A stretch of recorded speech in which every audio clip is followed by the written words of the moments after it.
यावर रामचंद्र की जय, पवन सुत हनुमान की जय, उमापति महादेव की जय। श्रीमद् वाल्मीकि रामायण उत्तरकांड के 16वें सत्रहवें सर्ग का वर्णन।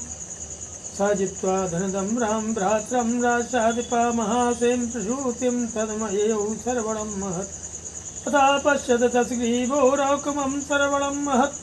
कवस्तिजालशम्भीतं द्वितीयमेव भास्करं सपर्वतं समारूह्य कञ्चिदरम्य वनान्तरं प्रेक्षते पुष्पकं तत्र रामभीष्टं भितं तदा। अगस्त्य जी कहते हैं कि हे रघुनंदन श्री राम अपने भाई कुबेर को जीत करके राक्षस राज दशग्रीव श्रवण नाम से प्रसिद्ध शरकंडों के विशाल वन में गया, जहाँ महासेन कार्तिकेय जी की उत्पत्ति हुई थी। वहाँ कपर पहुँच करके दशग्रीव ने सुवर्णमयी कांति से युक्त विशाल श्रवण को देखा, जो कर्ण समूहों से व्याप्त होने के कारण दूसरे सूर्यदेव के समान प्रकाशित हो रहा था। उसके पास ही कोई पर्वत था, जहाँ की वन स्त्री बड़ी रमणीय थी। श्री राम जब वह उस पर चढ़ने लगा तब देखता है कि पुष्पक विमान की गति रुक गई। विशब्दं किमिदं कस्मान्नागमत कामगं कृतम् अचिन्त्यत राक्षेन्द्रः सचिवैस्तैः समावृतः। किं निमित्तमिच्छयामेनेदं गच्छति पुस्तकं प्रवृत्तस्योपरिष्टस्य कर्मेदं कश्चिद् भवेत्। ततो ब्रवीत तदा रामो महरीचो बुद्धिकोविदः नेदं निष्कारणं राजन् पुस्तकं यन्न गच्छति।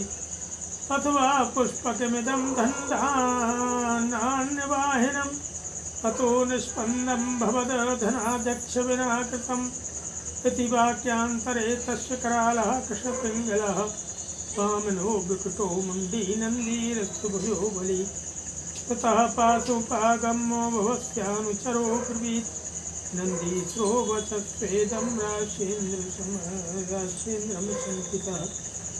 निवर्तस्व दशग्रीव शैले क्रीडति शङ्करः तों सुपर्णनाग यक्षाणां देवगन्धर्वरक्षसां सर्वेषामेव भूतानां गम्यः पर्वतः कृतः इति नन्दिवचः श्रुत्वा क्रोधातिकं कृतकुण्डलः रोषातु ताम्रनयनः पुष्पकादिवरुह्यतः।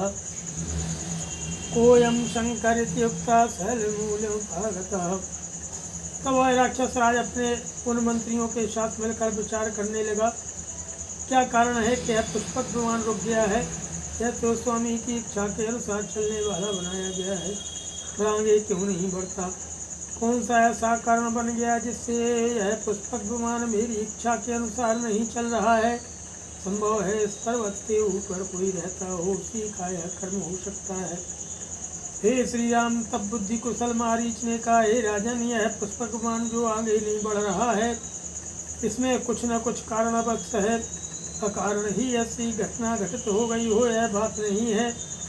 अथवा यह पुष्पक विमान कुबेर के सिवा दूसरे का वाहन नहीं हो सकता, इसीलिए उनके बिना यह निश्चित हो गया है। उसकी इस बात को बीच में ही भगवान शंकर के पार्षद नंदीश्वर रावण के पास आ पहुँचे, जो देखने में बड़े विकराल थे। उनकी अंग कांति काले एवं पिंगल वर्ण की थी। वे नाटे कद के विकट रूप वाले थे। उनका मस्तक मुंडित और भुजाएं छोटी छोटी थीं। वे बड़े बलवान थे। नंदी ने निशंक होकर राक्षस राज दशग्रीव से इस प्रकार कहा कि हे दशग्रीव लौट जाओ, इस पर्वत पर भगवान शंकर क्रीड़ा करते हैं। यहाँ सुपर्ण नाग यक्ष देवता गंधर्व और राक्षस सभी प्राणियों का आना जाना बंद कर दिया गया है। नंदी की बात सुन करके दशग्रीव कुपित हो उठा। उसके कानों के कुंडल हिलने लगे, आंखें रोज से लाल हुई और वह पुस्तक से उतर कर बोला, कौन है यह शंकर। ऐसा कहकर वह पर्वत के मूल भाग में आ गया। स्वपश्यन्नन्दिनं तत्र देवस्य दूरतः स्थितं दीप्तं शूलमवष्टभोदतीयमेव शङ्करं तं दृष्ट्वा वानरमुखम् अवज्ञाय स राक्षसः गृहाशं मुमुचे तत्र सतो युतो यदः तं कृतो भगवान् नन्दी शङ्करस्यापरातनुः अब्रवीत् तत्र तद्रक्षोदशानन्मुपस्थितं यस्माद् वानररूपम् अवज्ञाय दशाननो अस्नीपात शङ्कासमपहासं प्रमुक्तवान् तस्मान्मद्वीर्यसंयुक्ता मद्रूपसमतेजसः उत्पश्यन्ति उदार्थं हि कुलस्थितो वानरा नखदृष्टायुधा क्रूरो मनः सम्पातरङ्घसः युद्धोन्मत्ता बलोदिरिक्तः शैलायो विसर्पिणः तेतो प्रबलं दर्पमुत्सेधं च पृथग्विधं व्यपनेष्यन्ति सम्भूयो सः मात्यसुतस्य च किं तदानीं मया शक्यं हन्तुं त्वां हे निशाचरो न हन्तव्यो हतस्त्वं हि पूर्वमेव स्वकर्मभिः। वहाँ पहुंचकर उसने देखा भगवान शंकर से थोड़ी ही दूर पर चमचमाता हुआ शूल हाथ में लिए नंदी दूसरे शिव की भांति खड़े हैं। उनका मुँह बानर के समान था। उन्हें देखकर वह निशाचर उनका तिरस्कार करता हुआ सजल जलधर के समान गंभीर स्वर में ठहाका मार कर हंसने लगा। यह देख शिव के दूसरे स्वरूप भगवान नंदी कुपित हो गए। वहाँ पास ही खड़े हुए निशाचर दशमुख से इस प्रकार बोले, अरे दशानन, तुमने बानर रूप में मुझे देखकर मेरी अवहेलना की है और वज्रपात के समान भयानक अट्टहास किया है तथा तुम्हारे कुल का विनाश करने के लिए मेरे ही समान पराक्रम रूप और तेज से संपन्न बानर उत्पन्न होंगे। अरे क्रूर निशाचर, नख और दांत ही उन बानरों के अस्त्र होंगे तथा मन के समान उनका तीव्र वेग होगा। वे युद्ध के लिए उन्मत्त रहने वाले और बलशाली होंगे तथा चलते फिरते पर्वतों के समान जान पड़ेंगे। वे एकत्र होकर मंत्री और पुत्रों सहित तुम्हारे प्रबल अभिमान को और विशालकाय होने के गर्व को चूर चूर कर देंगे।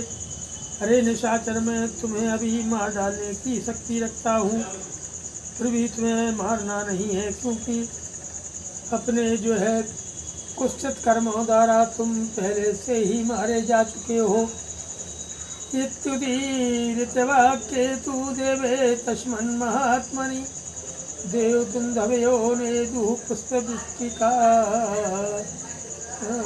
स्वाच्युता अचिन्तयित्वा सतदानन्दिवाक्यं महाबलः पर्वतं तु समासाद्यो वाक्यमाय दशाननः पुष्पकस्य गतिश्छिन्ना यत्कृते मम गच्छतः तमिमं शैलमुन्मूलं करोमि तव गोपते केन प्रभावेण भवो नित्यं क्रीडति राजवत् विज्ञातव्यं न जानीते भयस्थानुपस्थितम्। यो मुक्त्वा ततो रामो भुजान् विक्षिप्य पर्वते तूलयामास्तं शीघ्रं सशैलासं कम्प्यतो चालनात् पर्वतस्यैवो गणादेवश्वकम्पिताः चाल पार्वती चापि तदा सृष्टा महेश्वरम्। ततो राम महादेवो देवानां प्रवरो हरः पादाङ्गुष्ठेन तं शैलं पीडयामास लीलया पीडितास्तु ततस्तस्यो शैलस्तम्भोपमा भुजा विस्मृताश्चाभवंस्ततो सचिवास्तस्य रक्षसा तेन रोषात् भुजानां पीडनात् तथा मुक्तो व्राधा सहसा त्रैलोक्यं येन कंपितम्। महामना भगवान नंदी के इतना कहते ही देवताओं की दुंदुभियाँ बज उठी और आकाश से फूलों की वर्षा होने लगी। और परंतु महाबली दुशासन ने उस समय नंदी के उन वचनों की कोई परवाह नहीं की। और उस पर्वत के निकट जाकर के कहा कि हे पशुपते, जिसके कारण यात्रा करते समय मेरे पुष्पकमान की गति रुक गई, तुम्हारे उस पर्वत को जो यह मेरे सामने खड़ा है मैं जड़ से उखाड़ फेंकता हूँ। किस प्रभाव से शंकर प्रतिदिन यहाँ राजा की भांति कीड़ा करते हैं, इसे जानने योग्य बात का भी पता नहीं है कि उनके समक्ष भय का स्थान उपस्थित है। हे श्री राम, ऐसा कहकर के दस्यु ने पर्वत के निचले भाग में अपनी भुजाएं लगाईं, उसे शीघ्र उठा लेने का प्रयत्न किया। वह पर्वत हिलने लगा। पर्वत के हिलने से भगवान शंकर के सारे गण कांप उठे। पार्वती देवी भी विचलित हो उठी और भगवान शंकर से लिपट गई। हे श्री राम, तब वो देवताओं में श्रेष्ठ पापहारी महादेव ने उस पर्वत को अपने पैर के अंगूठे से खिलवाड़ में ही दबा दिया। फिर तो 10 गीव की वे भुजाएं जो पर्वत के खंभों के समान जान पड़ती थीं उस पहाड़ के नीचे दब गईं। यह देख वहाँ खड़े हुए उस राक्षस के मंत्री बड़े आश्चर्य में पड़ गए। उस राक्षस ने रोष तथा अपनी बाहों की पीड़ा के कारण सहसा बड़े जोर से विराव रोदन अथवा आर्तनाद किया, जिससे तीनों लोकों के प्राणी कांप उठे। किमेनिरे वज्रनिस्तेखं तस्यामात्यायुगच्छये तदा वर्मसु चलिता देवा इन्द्रप्रोगमः समुद्रश्चापि संस्रोग्धाश्चालिताश्चापि पर्वताः यक्षा विद्याधरा सिद्धा किमेतदिति चाब्रुवन्। तोऽस्यस्य महादेवं नीलकण्ठो महापतिं तमृते शरणं नान्यं पश्यामोऽत्र दशाननम्। स्तुतिभिः प्रणतो भूत्वा तमेव शरणं व्रजो कृपालुः शङ्करस्तुष्टः प्रसादं ते विधास्यति। यो मुक्तस्तदा मात्यै तुष्टावग्रखवध्वजं सामभिर्विविधैः स्तोत्रैः प्रणम्य सा दशाननः। संवत्सरसहस्रं तु रुदितो रक्षसो गतं तथा प्रीतो महादेवः शैलाग्रे विष्टितः प्रभुः मुक्त्वा चासभुजान् रामो प्राह वाक्यं दशाननं। प्रीतोऽस्मितो वीरस्य सौटीर्याच्च दशाननो शैलाक्रान्तिनियो मुक्तस्तया रावः सुदारुणः। यस्मान् लोकत्रयं चैतद्रक्षराभितं भयमागतं तस्मात् त्वं रावणो नाम्ना राजन् भविष्यसि। उसके मंत्रियों ने समझा अब प्राय काल आ गया और विनाशकारी वज्रपात होने लगा है। उस समय इंद्रादि देवता मार्ग में विचलित हो उठे, समुद्रों में ज्वार आ गया, पर्वत हिलने लगे और यक्ष विद्याधर से एक दूसरे से पूछने लगे यह क्या हो गया। इसके बाद 10 के मंत्रियों ने उससे कहा महाराज दशानन, अब आप नीलकंठ उमावल्लभ महादेव जी को संतुष्ट कीजिए। उनके सिवा दूसरे किसी को हम ऐसा नहीं देखते जो यहाँ आपको शरण दे सके। आप स्तुतियों द्वारा उन्हें प्रणाम करके उन्हीं की शरण में जाइए। भगवान शंकर बड़े दयालु हैं, वे संतुष्ट होकर आप पर कृपा करेंगे। मंत्रियों के ऐसा कहने पर दशमुख रावण ने भगवान बृहद्रथ को प्रणाम करके नाना प्रकार के स्तोत्रों तथा सामवेदोक्त मंत्रों द्वारा उनका स्तवन किया। इस प्रकार हाथों की पीड़ा से रोते और स्तुति करते हुए उस राक्षस ने 1000 वर्ष बिता दिए। हे श्री राम, इसके बाद उस पर्वत के शिखर पर स्थित हुए भगवान महादेव प्रसन्न हो गए। उन्होंने 10 ग्रीव की भुजाओं को उस शंकर से मुक्त करके उससे कहा, हे दशानन, तुम वीर हो, तुम्हारे पराक्रम से मैं प्रसन्न हूँ। तुमने पर्वत से दब जाने के कारण जो अत्यंत भयानक आर्तनाद किया था उससे भयभीत होकर तीनों लोकों के प्राणी रो उठे थे। इसलिए राक्षस राज अब तुम रावण के नाम से प्रसिद्ध हो गए। देवता मानुषा यक्षाए चान्ये जगती तले एवं त्वामभिधास्यन्ति रावणं लोक रावणं गच्छ पौलस्य विश्रद्धं तथा येन त्वमिच्छसि मया चैवाभ्यनुज्ञातो राशादिप्रोगम्यताम्। यो मुक्तस्तु लङ्केशः शम्भुना स्वयमब्रवीत् पीतो यदि महादेवो परं मे देहि याचितः अवद्यत्वं मया प्राप्तं देवगन्धर्वदानवैः राक्षसैः गुहिकैः नागैः चान्ये बलवत्तरः। मानुषान्नागणे देवो स्वल्पास्ते मम सस्मता दीर्घमायुष्मे प्राप्तं ब्राह्मणस्य पुरान्तिको वाञ्छितं चायुषासेकं च शस्त्रं त्वं चाप्रयच्छ मे। देवता मनुष्य यक्ष तथा दूसरे जो लोग भूतल पर वास करते हैं वे सब इस प्रकार समस्त लोगों को रुलाने वाले तुझ तस्वीर को रावण कहेंगे। हे पुलस्त नंदन, अब तुम जिस मार्ग से जाना चाहो बेखटके जा सकते हो। हे राक्षसपते, मैं भी तुम्हें अपनी ओर से जाने की आज्ञा देता हूँ, सो जाओ। भगवान शंकर के ऐसा कहने पर लंकेश्वर बोला, महादेव